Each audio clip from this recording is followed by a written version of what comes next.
Okay, एक example और देखिए, फ्री फॉल के फंडों पे ही बेस्ड है एग्जांपल। एग्जांपल में क्या है कि सेम बिल्डिंग है, h हाइट की सेम बिल्डिंग है और h/2 पे एक दूसरा आदमी खड़ा हुआ है।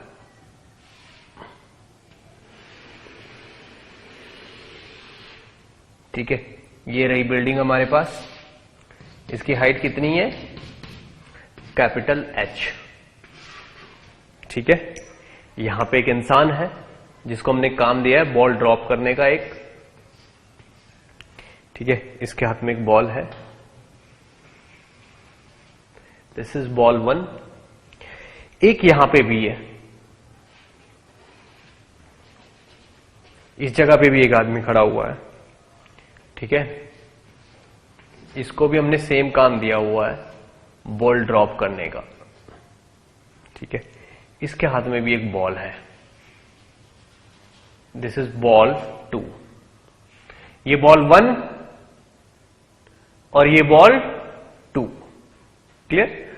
अब करना क्या है, इसने अपनी बॉल ड्रॉप की तो ये वाली बॉल ऐसे चल के आती है और यहां गिर जाती है, यहां पे गिरती है बॉल 1। ठीक है, अब जिस वक्त ये बॉल इसने ड्रॉप की, देखिए ये हाइट वही h/2 ही है, दिस इज h/2 अगेन। ठीक है, तो जैसे ये वाली बॉल इसके सामने आती है इस पॉइंट पे, यहां पे, ठीक है ना, तुरंत ये भी अपनी बॉल को ड्रॉप कर देता है। ठीक है, तो इसकी बॉल नंबर 2 यहां पे आके गिरती है। ठीक है ना, उसी time, at the same time ये भी अपनी बॉल को ड्रॉप कर देता है। ठीक है, तो बताना है इन दोनों बॉल के गिरने का टाइम इंटरवल, डेल्टा टी आपको फाइंड आउट करना है। मतलब क्या है, दोनों sound, delta T is time difference between 2 hit sound. ठीक है, देखिए क्या हो क्या रहा है यहां पे, इसने एक बॉल ड्रॉप की, जैसे ये बॉल गिरना शुरू हुई, जैसे यहां पहुंची उसी वक्त उसने भी ड्रॉप कर दी यूं। तो जब ये दोनों बॉल ग्राउंड पे गिरेंगी, क्या दोनों बॉल एक साथ गिरेंगी? आंसर है नहीं गिरेंगी, एक बॉल पहले गिर जाएगी, ये वाली बॉल बाद में गिरेगी। क्यों ऐसा होगा? क्योंकि ये बॉल आ रही है, यहां पे बहुत स्पीड पकड़ ली है इसने, तो यहां से यहां तक आने में इसको कम टाइम लगेगा, इसको यहां से यहां तक आने में ज्यादा टाइम लगेगा। आपको बताना है इन दोनों बॉल्स के गिरने के बीच का टाइम इंटरवल। पहली बॉल गिरेगी, कुछ साउंड आएगी, हिटिंग की साउंड आएगी, जब दूसरी बॉल गिरी फिर से हिटिंग की साउंड आएगी, तो दोनों हिट साउंड के बीच का डिफरेंस बताना है आपको कितना है। 2 मिनट का टाइम है आपके पास, आप चाहो तो इस क्वेश्चन को बिना कैलकुलेशन के भी सॉल्व कर सकते हो। ठीक है ना, क्योंकि फ्री फॉल के फंडे आपको ये फ्रीडम दे देते हैं। क्लियर? 2 मिनट का टाइम है, आप ट्राई करिए, फिर मैं एक्सप्लेन करता हूं।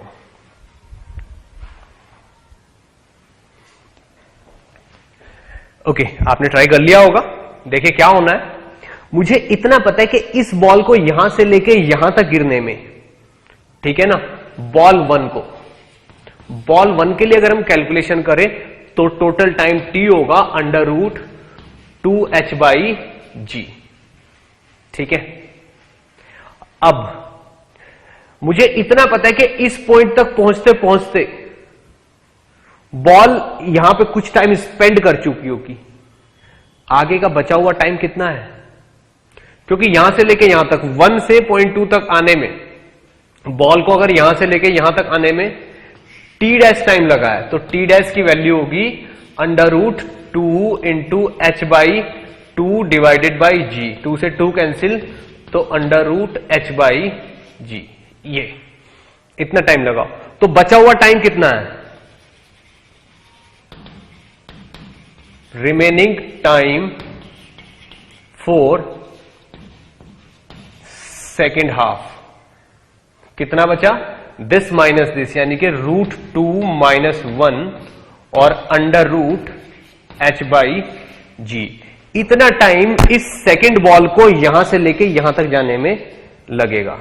तो ये आपका समझ लो T0 हो गया, यानी कि जो सेकंड बॉल है उसको यहां से लेके यहां तक जाने में इतना टाइम लगेगा। अब सेम टाइम पे ये वाली बॉल भी गिरेगी, तो एक टाइम ऐसा होगा जब दोनों बॉल एक लाइन में होंगी, बस इस बॉल की कुछ वेलोसिटी होगी और ये 0 वेलोसिटी से स्टार्ट कर रही है, तो उस बॉल को कितना टाइम लगेगा, T2 टाइम कितना लगेगा उस बॉल को यहां से लेके यहां तक गिरने में टाइम कितना लगेगा, √2 × h/2 डिवाइडेड बाई g, तो √h/g ये टाइम लगेगा सेकंड वाली बॉल को। ठीक, तो जिस वक्त दोनों बॉल सेम लेवल पे है, ठीक है ना, इसको गिरने में टाइम लग रहा है T0 और इसको गिरने में टाइम लग रहा है T2, तो डेल्टा T की वैल्यू क्या होगी, T2 - T0, ठीक है ना, यानी कि √h/g को अगर कॉमन ले लिया जाए तो √2 ये T2 - T, यानी कि ये तो T2 है, T2 में से इसी को माइनस, यानी कि 1 - √2 + 1 ये हो जाएगा। तो यहां पे कितना हो गया, 1 + 1 √h/g × 2 - √2, 2 - √2, ये आपका आंसर होगा और होना भी चाहिए क्योंकि ऐसा है। वैसे अब आप ये देखिए 2 - √2 कितना होता है अप्रोक्सीमेटली, अगर इसको 2 - √2 इज अप्रोक्सीमेटली 0.6, ठीक है, तो 0.6 T0, अगर ये वाली वैल्यू को आप T0 या T0 नहीं T डैश, इतना टाइम लगेगा। इस चीज को बिना कैलकुलेशन के हम कैसे सॉल्व कर सकते थे, ठीक है ना, बिना कैलकुलेशन के कैसे सॉल्व कर सकते थे। देखिए कैसे सॉल्व करना होता है, मुझे पता है कि इस बॉल को यहां से लेके यहां तक आने में अगर T टाइम लगता है तो आगे का पाथ ट्रेवल करने में 0.4 T लगेगा, और ये वाली बॉल को ड्रॉप करेंगे तो अगर इस बॉल को h/2 गिरने में T टाइम लग रहा है तो इस बॉल को भी तो h/2 गिरने में T टाइम ही लगेगा। तो जब दोनों बॉल सेम लेवल पे होगी, इसको तो 0.4 T टाइम लगेगा और इसको 1 T टाइम लगेगा, तो आंसर क्या हो जाएगा, T - 0.4 T, यानी कि 0.6 T, और T क्या है, यहां से यहां तक गिरने का टाइम, T की वैल्यू क्या है, 0.6 √h/g, यही आंसर हो जाता आपका बिना कैलकुलेशन के, अगर आपको फंडे याद है तो। ठीक है, चलिए अगर ऑब्जेक्टिव क्वेश्चन आते हैं तो बहुत जल्दी सॉल्व हो जाते हैं इस टाइप के फंडों से। ठीक, एक क्वेश्चन और देखिए आप, ठीक है, देखिए इस क्वेश्चन में क्या है, इसने कहा है कि हमने किसी बॉल को, ये कोई बिल्डिंग है यहां पे, ठीक है ना, जिसकी ये वाली हाइट है 80 मीटर, ठीक है ना। अब कोई आदमी यहां पे खड़ा हुआ है, इस जगह पे खड़ा हुआ है एक इंसान, ठीक है। हमने क्या किया, किसी बॉल को यहां से अपवर्ड डायरेक्शन में थ्रो किया u वेलोसिटी से, तो ये वाली बॉल ऐसे जाएगी और यहां जाके यूं वापस भी आ जाएगी, ऐसे जाएगी अपवर्ड डायरेक्शन में यूं, और फिर यहां से यूं वापस आ जाएगी। तो ये डेटा हमें रिसीव हुआ कि जब बॉल इसको यहां से ऊपर जाते हुए दिखती है और फिर यहां पे नीचे आते दिखती है, तो इसको बॉल t = 6 सेकेंड के लिए विजिबल होती है, 6 सेकेंड के लिए इसको बॉल विजिबल होती है। तो बताना है कि u की वैल्यू कितनी है, कितनी वेलोसिटी से हमने बॉल को थ्रो किया है। क्या मेरी बात समझ में आती है? आपके पास इस क्वेश्चन के लिए 2 मिनट का टाइम है, ट्राई करिए, शॉर्टेस्ट वे आपको एक्वायर करना है, and use fundamentals of free fall.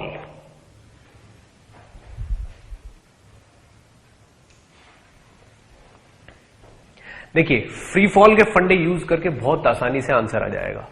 मुझे पता है कि यहां से लेके यहां तक इसको कितना टाइम लगा है, 6 सेकेंड।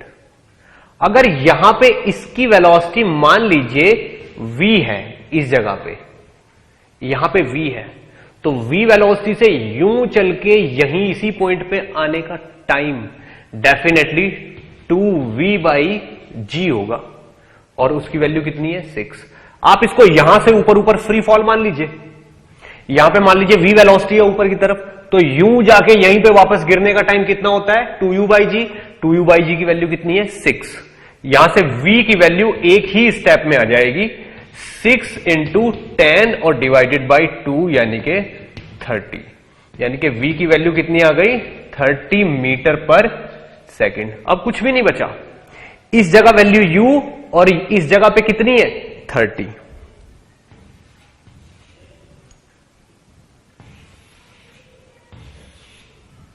u से 30 हो गई है 80 मीटर की डिस्टेंस पे। थर्ड इक्वेशन लगा दीजिए, यूज थर्ड इक्वेशन। अब तो कुछ भी नहीं बचा क्वेश्चन में। फाइनल वेलोसिटी कितनी है, 30 का square is equal to u का स्क्वायर -2 × 10 इंटू यहां से यहां तक की डिस्टेंस कितनी है, 800। तो ये चीज हो गई 900। अब ये वाली चीज 10 × 80 160 × 160 1600 plus 1600 is equal to u का स्क्वायर। यहां से सीधे सीधे कितना आ गया, 900 और 1600 कितने होते हैं, 2500। तो यू स्क्वायर की वैल्यू आ गई 2500। तो यहां से यू की वैल्यू कितनी आ गई, 50 मीटर पर सेकेंड। ये आपका आंसर हो जाता है। आप खुद देखिए, फ्री फॉल का फंडा लगा के यहां की वैल्यू हमको डायरेक्ट मिल जाती है, और ये वैल्यू बिना कैलकुलेशन के मिल जाती है। इतनी कैलकुलेशन हम मन में कर सकते हैं, ठीक है। यहां की वैल्यू मिल गई हमें 30, यहां पे 80 थी, तो 80 से 30 हो गई है कितनी डिस्टेंस ट्रेवल करके, 80 मीटर। तो थर्ड इक्वेशन लगाइए, आंसर पता चल जाएगा। अब आप ये देखिए मुझे कैसे आइडिया है कि थर्ड इक्वेशन लगानी है। थर्ड इक्वेशन लगाने का मीनिंग क्या हुआ, कैसे आइडिया लगता है कि थर्ड इक्वेशन लगानी है। देखिए मेरे पास क्या अवेलेबल है, मुझे u फाइंड आउट करना है, मुझे फाइनल वेलोसिटी पता है v, ठीक है, मुझे एक्सेलरेशन पता है, और मुझे यहां से यहां तक की ट्रेवल डिस्टेंस पता है। इन चारों चीजों का रिलेशन कौन सी, कहां पे मिलता है, थर्ड इक्वेशन में ही मिलता है। v square is equal to u square plus 2as। तो मुझे यहां से आइडिया आया कि थर्ड इक्वेशन लगा लो, ठीक है ना। सेकंड इक्वेशन कब लगती है, जब s, u, t और a इन चारों का रिलेशन होता है, तो s is equal to u t plus half a t square लगती है, ठीक है ना। तब मुझे सेकंड इक्वेशन का आइडिया आता है। थर्ड इक्वेशन का आइडिया ये, सेकंड का ये है। फर्स्ट इक्वेशन का आइडिया कब होता है, जब हमारे पास v होता है, u होता है, a होता है और t, ठीक है ना, तब जाके फर्स्ट इक्वेशन लगती है, ठीक है। एक्चुअल में क्या होता है, 3 4 में से ये कितने पैरामीटर है, 4 पैरामीटर है। 3 तो गिवन हो और 1 फाइंड आउट करना हो। 3 गिवन होंगे हमेशा और 1 आपको फाइंड आउट करना होगा, तो मिलके 4 पैरामीटर हो जाते हैं। इन 4 पैरामीटर में 4 डिफरेंट केसेस में इक्वेशन लगती हैं। तो 4 पैरामीटर कलेक्ट करिए और देखिए कौन सा एब्सेंट है। तो ये VUAT अगर 4 पैरामीटर है तो फर्स्ट इक्वेशन लगेगी, SUTA अगर 4 पैरामीटर है तो सेकंड लगेगी, और UVAS अगर 4 पैरामीटर है तो इक्वेशन नंबर 3 लगेगी। क्या बात समझ में आती है?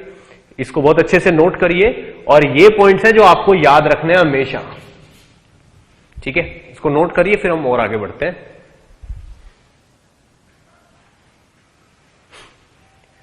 ओके, देखिए एक क्वेश्चन और देखिए। क्वेश्चन में बोला गया है कि एक स्टोन है जिसको ऊपर कांस्टेंट स्पीड 5 मीटर पर सेकंड से जाते हुए बैलून से ड्रॉप किया जाता है, ठीक है। देखिए क्वेश्चन को ध्यान से सुनिए और अपने माइंड में इमेजिन करने की कोशिश करिए। एक बैलून है हमारे पास, ठीक है ना, वो बैलून कांस्टेंट स्पीड से ऊपर जा रहा है, ठीक है। उस बैलून में से जब वो कांस्टेंट स्पीड से ऊपर जा रहा है तो कोई उस बैलून में से एक बॉल को ड्रॉप करता है ऐसे। तो वो बॉल नीचे की तरफ आती है और ग्राउंड पे गिर जाएगी, बलून ऊपर चलता रहेगा अपनी कांस्टेंट स्पीड से। ठीक, और जिस वक्त बॉल को ड्रॉप किया गया है तब बलून की हाइट ग्राउंड से 50 मीटर ऊपर है। ठीक है, तब बलून की हाइट ग्राउंड से 50 मीटर ऊपर है।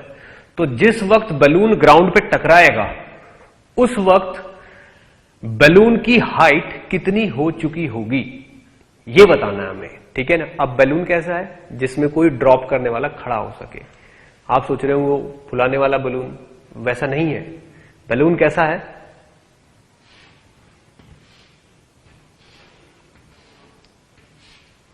बलून ऐसा है, ये वाला बलून है जिसको ऐसे हम किसी बड़े बलून की हेल्प से यूं टाई कर देते हैं ना, ऐसे करके यूं, और फिर ये ऊपर जाता है, ये बलून है। वैसे बलून में कहां कोई घुस के खड़ा हो सकता है। ठीक, तो यहां पे एक इंसान है जो इस तरीके से घुसा हुआ है, इसमें लटका हुआ है इसकी दीवार से, और अपने हाथ में एक बॉल ले रखी है इसने, ये वाली बॉल। ठीक है ना। तो ये बलून के अंदर ही है इंसान। ठीक, इसके हाथ में एक बॉल है। अब ग्राउंड लेवल, मान लीजिए ये ग्राउंड लेवल है, ये ग्राउंड लेवल है यहां पे। ठीक है, और ग्राउंड लेवल से इस वक्त ये इंसान कितनी हाइट पे है, 50 मीटर, और ये बलून ऊपर चल रहा है कितनी स्पीड से, 5 मीटर पर सेकंड की स्पीड से बलून ऊपर चल रहा है। और ये इस चीज को अपने हाथ में से ड्रॉप कर देता है। तो बलून क्या होता है, बलून नीचे गिर जाता है इस जगह पे। ठीक है, तो जिस वक्त ये बलून ग्राउंड को हिट करता है उस टाइम आपको बताना है कि इस बलून की हाइट कितनी हो चुकी होगी। अभी हाइट 50 है, तो कुछ टाइम बाद बलून यहां तक पहुंच चुका होगा। तो आपको बताना है height of balloon when stone hit the ground,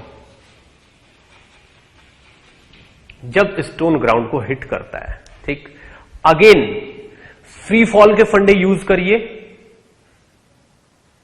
again free fall के फंडे यूज करिए और बताइए कितना टाइम लगेगा। क्लियर। आपके पास अगेन 2 मिनट का टाइम है, उससे ज्यादा ये क्वेश्चन नहीं लेगा। ट्राई करिए, फिर मैं आपको एक्सप्लेन करता हूं कैसे करना है।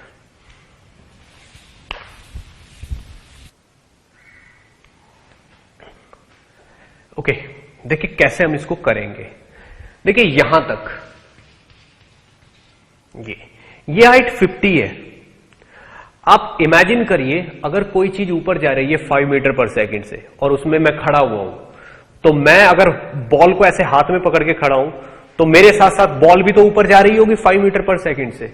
तो एक्चुअल में इस टाइम इस बॉल की अपवर्ड डायरेक्शन में स्पीड कितनी है, 5 मीटर पर सेकंड। तो ये बॉल क्या करेगी, अगर ये बॉल है तो ये बॉल को अगर ये ड्रॉप कर देगा तो नीचे थोड़ी जाएगी बॉल। बॉल तो अभी अगर ऐसे ड्रॉप कर देगा तो बॉल अभी ऊपर जाएगी, बॉल ऊपर जाएगी और ऊपर जाने के बाद फिर ग्राउंड पे गिरेगी ऐसे, और इसकी वेलोसिटी अपवर्ड डायरेक्शन में कितनी है, 5 मीटर पर सेकेंड। ठीक है, तो अब आप ये देखिए बलून को 50 तो यह भी है, बलून अपनी कांस्टेंट स्पीड से जा रहा है ऊपर 5 मीटर पर सेकंड से। तो यहां से लेके यहां तक जाने में मान लीजिए इसको t1 टाइम लगता है, और यहां से लेके यहां तक आने में मान लीजिए इसको t2 टाइम लगता है। तो बलून कितनी देर तक ऊपर चलता रहेगा, t1 प्लस t2 तक। ठीक है ना। तो हाइट ऑफ बलून, ठीक है ना, जिस वक्त हिट होगा वो कितनी होगी, 50 प्लस बलून की स्पीड कितनी है, 5 मीटर पर सेकंड ऊपर की तरफ, और इस बॉल को यहां से जाके ऊपर जाके वापस नीचे जाने में टाइम कितना लग रहा है, t1 प्लस t2। t1 कौन सा टाइम है, हाईएस्ट पॉइंट तक पहुंचने का और फिर नीचे जाने का। तो ये कितना होगा 5 multiply by t1 plus t2। मेरे हिसाब से चीज आपको समझ में आ रही होगी। ये हमारा आंसर होना है, ये हमारा आंसर होना है। ठीक है, आप देखिए मुझे यहां से लेके यहां तक का टाइम निकालना बहुत आसान है।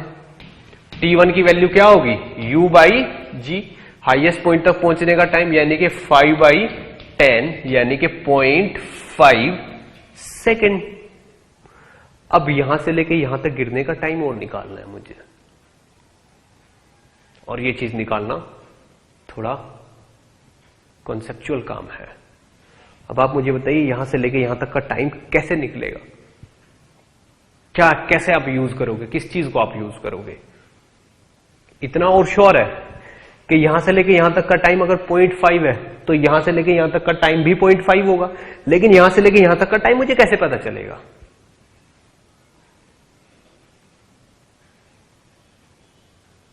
क्या कुछ समझ में आता है आपको। आप ये देखिए, अगर ये वाली हाइट को मैं h0 बोल देता हूं कि ये h0 है, तो क्या आप मुझे h0 की वैल्यू बता सकते हो। h0 की वैल्यू होगी u²/2g यानी कि 5 का स्क्वायर बाई 2 × 10। फ्री फॉल का फंडा है, यहां से लेके यहां तक की हाइट ही तो u²/2g होगी, जितनी यहां से लेके यहां तक की हाइट होगी यहां से लेके यहां तक की भी उतनी होगी। तो ये कितनी हो गई 25/20 यानी कि 1.25। 25 तो ये होगा 5 का स्क्वायर डिवाइडेड बाई 2 × 10 20 1.25 मीटर। ठीक है, अब 50 ये है, तो टोटल हाइट h की वैल्यू कितनी हो गई, this height plus this height, ये वाली h0 वो चीज अलग है, ये h इसको हम h नहीं बोल सकते। ये यहां से लेके यहां तक की हाइट है, ये तो बॉल की हाइट है। बलून की हाइट तो अभी कुछ और होगी, क्योंकि यहां से यहां तक तो बॉल धीरे धीरे स्लो होकर रुक गई, उसके बाद नीचे आनी शुरू हो गई। लेकिन बलून तो इतनी देर में, जितनी देर में बॉल यहां से यहां गई, थोड़ा ज्यादा ऊपर चला जाएगा, क्योंकि उसकी स्पीड कम नहीं हो रही, उसकी तो कांस्टेंट स्पीड है। ठीक है ना, दिस स्पीड इज कांस्टेंट। ठीक है, तो अब ये वाली हाइट कितनी हो जाएगी, सीधे सीधे 50 प्लस h0 यानी कि 51.25 ये हो जाएगी। अब यहां से लेके यहां तक आने का टाइम ही t2 है, तो t2 की वैल्यू कितनी होगी, √ 51.25, तो ये हो गया इंटू 2h/g, g कितना है 10। ठीक है, ये t2 हो गई। तो अब आप आंसर देखिए क्या आएगा, h = आएगा 50 प्लस 5 × t1 प्लस t2 यानी कि √2h मल्टीप्लाई बाई 2 है, तो 51.25 कितना हो जाएगा आपका, ये हो जाएगा 102.5। तो ये कितना हो जाएगा 0.5 प्लस 102.5 डिवाइडेड बाई 10 और इसका √ ये। ठीक है ना, इसको कैलकुलेट कर लीजिए, मैक्सिमम हाइट आपका आंसर आ जाएगा। तो यहां पे आपको फाइनल आंसर क्या मिलेगा, फाइनल आंसर मिलेगा आपको अप्रोक्सीमेटली 68.5 मीटर। ठीक है, यही आपका आंसर होगा।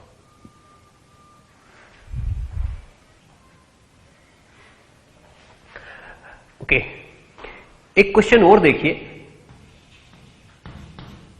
बहुत ही स्पेशल टाइप का क्वेश्चन है।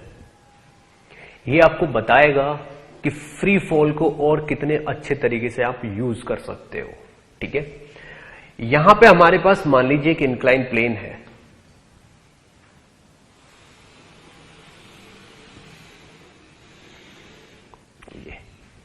ये हमारे पास एक इंक्लाइन प्लेन है यहां पे, इस तरीके से इंक्लाइन प्लेन है। ये वाला जो एंगल है ये है यहां पे थीटा। ठीक है ना, और थीटा की जो वैल्यू है यहां पे, थीटा की वैल्यू हो रखी है 37 डिग्री मान लीजिए। ठीक है, अब हम क्या करते हैं, this surface is totally frictionless.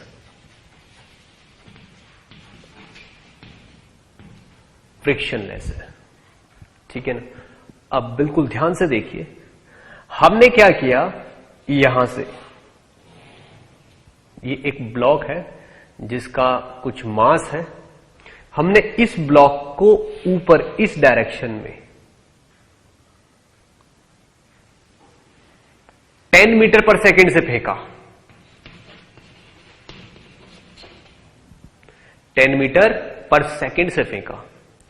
तो पूछा गया है कि ये यहां से जाके किस डिस्टेंस तक पहुंचेगा, यानी कि कहां पे जाके इसकी वेलोसिटी कितनी हो जाएगी, 0। अब इसकी वेलोसिटी कितनी है, 10 मीटर पर सेकंड। एक जगह ऐसी भी होगी जहां पे इसकी वेलोसिटी कितनी हो जाएगी, 0।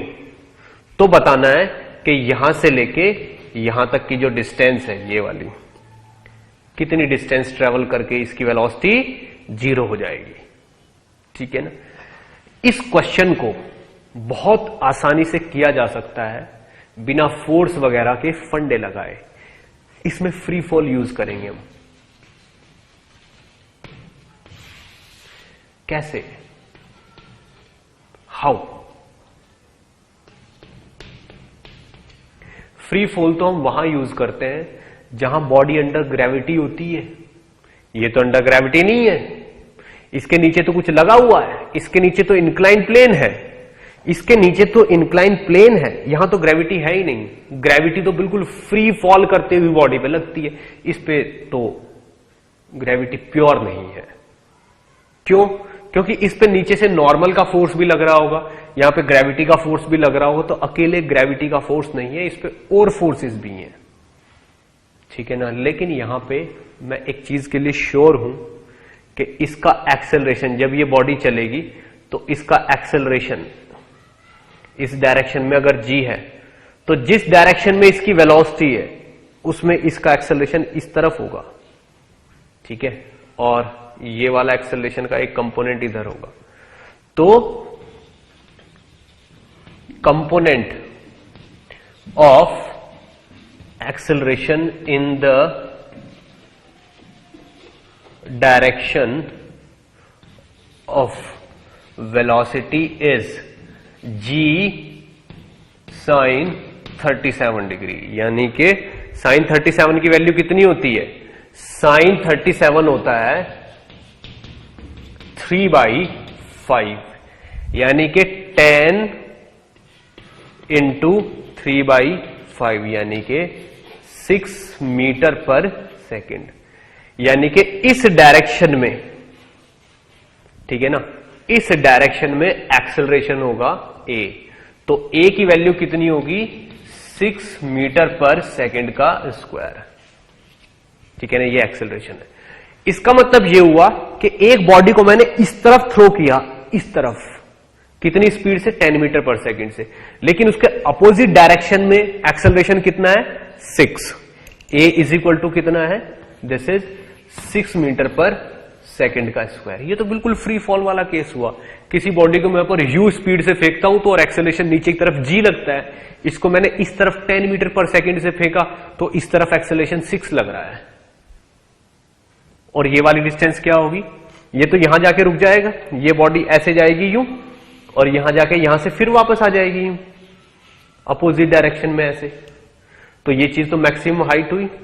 तो मैक्सिमम हाइट का फॉर्मूला क्या होता है, मैक्सिमम हाइट का फॉर्मूला था वो u²/2g। तो इस पर्टिकुलर केस में जो रोल यहां पे u²/2g प्ले कर रहा है, h प्ले कर रहा है, यहां पे d प्ले करेगा, और u की वैल्यू क्या ले लेगा, ये 10 का square divided by 2 into g की वैल्यू कौन ले लेगा, ये वाला 6। तो आंसर हो जाएगा 100/12 मीटर, और यही इसका प्रॉपर आंसर है। अब आप सोच के देखिए, मैंने फ्री फॉल के फंडे को यूज कर लिया इस डायरेक्शन में भी, ठीक, क्यों? क्योंकि सिचुएशन बिल्कुल फ्री फॉल से मैच कर रही थी। फ्री फॉल में जी की जगह किसने ले ली, इस एक्सेलरेशन ने। मैक्सिमम हाइट की जगह किसने ले ली, इस डी ने। आप इसका टाइम ट्रेवल भी निकाल सकते हो। यहां से लेके यहीं पे वापस आने का टाइम, क्योंकि बॉटम पे तो वापस आएगा, जब आप इसको ऐसे थ्रो करोगे यहां से लेके यहां तक वापस आएगा। ठीक, तो आप यहां पे इसका टाइम ट्रेवल भी निकाल सकते हो, ठीक है ना। तो इस पर्टिकुलर केस के लिए टाइम ट्रेवल कैसे निकालोगे? Time travel is 2u/g। तो ये वाली चीज इस पर्टिकुलर केस में क्या हो जाएगी? 2 का रोल तो यहां पे 2 ही प्ले कर सकता है। u की जगह हम 10 लेंगे, g की जगह लेंगे 6, तो कितना हो जाएगा? 20/6 सेकेंड। यानी कि ये चीज यहां से यूं जाके वापस कितनी देर में आ जाएगी? 20/6 सेकेंड में, यानी कि 10/3 सेकेंड में। 5/3 सेकेंड जाने के और 5/3 सेकेंड आने के, ठीक है। तो 5/3 प्लस 5/3 10/3 20/6 सेकेंड। सारी चीजें यहां पे आपको एज इट इज मिल जाएंगी। चेक कैसे कर सकते हो? यहां पे वेलोसिटी इस तरफ कितनी होगी? √2gh, यानी कि √2 इंटू 6 इंटू ये वाली डिस्टेंस h कितनी आई है? 100/12। आप करके देखो, √2gh की वैल्यू 10 आ जाएगी आपकी। क्लियर? इस चीज को बहुत अच्छे से नोट करिए। ये चीजें हम कहीं भी यूज कर सकते हो। फ्री फॉल का फंडा कहीं भी यूज हो सकता है।